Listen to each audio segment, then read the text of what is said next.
मनसे प्रमुख राज ठाकरे और शिवसेना प्रमुख उद्धव ठाकरे के पुनर्मिलन की आधिकारिक घोषणा कर दी गई है। कई सालों के बाद दोनों ठाकरे भाइयों के एक साथ आने से राज्य की राजनीति में हलचल मच गई है और मराठी लोगों में उत्साह का माहौल बन गया है। राज्य भर में मनसे और शिवसेना कार्यकर्ताओं ने इस ऐतिहासिक घटना का जश्न मनाया। सोलापुर में मनसे और शिवसेना कार्यकर्ताओं ने ठाकरे भाइयों के पुनर्मिलन का जोरदार स्वागत किया। गणपति आरती, पटाखे और मिठाइयों के साथ जश्न मनाया गया।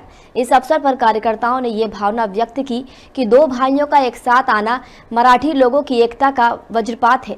इस मौके पर विश्वास जताया गया है कि राज उद्धव ठाकरे के एक साथ आने से महाराष्ट्र की राजनीति को नई दिशा मिलेगी और मराठी हितों के मुद्दों को और ताकत मिलेगी। इस संयोजन के कारण आगामी राजनीतिक समीकरणों में बड़े बदलाव की संभावना है और सारा ध्यान राज्य भर के राजनीतिक घटनाक्रम पर केंद्रित है।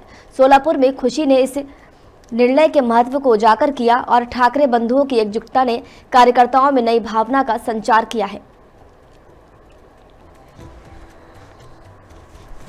आज सगळ्याच शिवसैनिक मनसैनिक यांचा आनंद गगनात मावत नाहीये।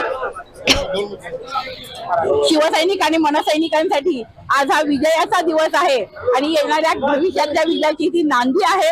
आज बरेच वर्षापासून आज आमच्या सगळ्यांचाच आनंद गगनात मावत नाहीये।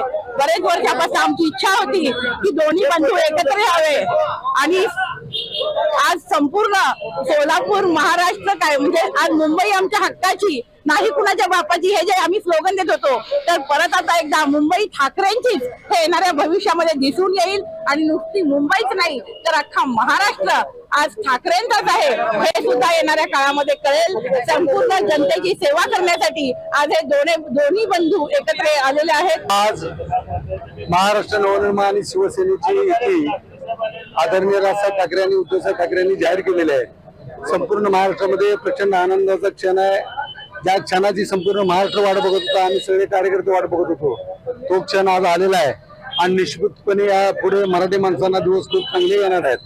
कारण विकास काय असतो, या ठिकाणी विकास काय असतो हे नक्की दोन्ही भाऊ या महाराष्ट्राला दाखवून देतील।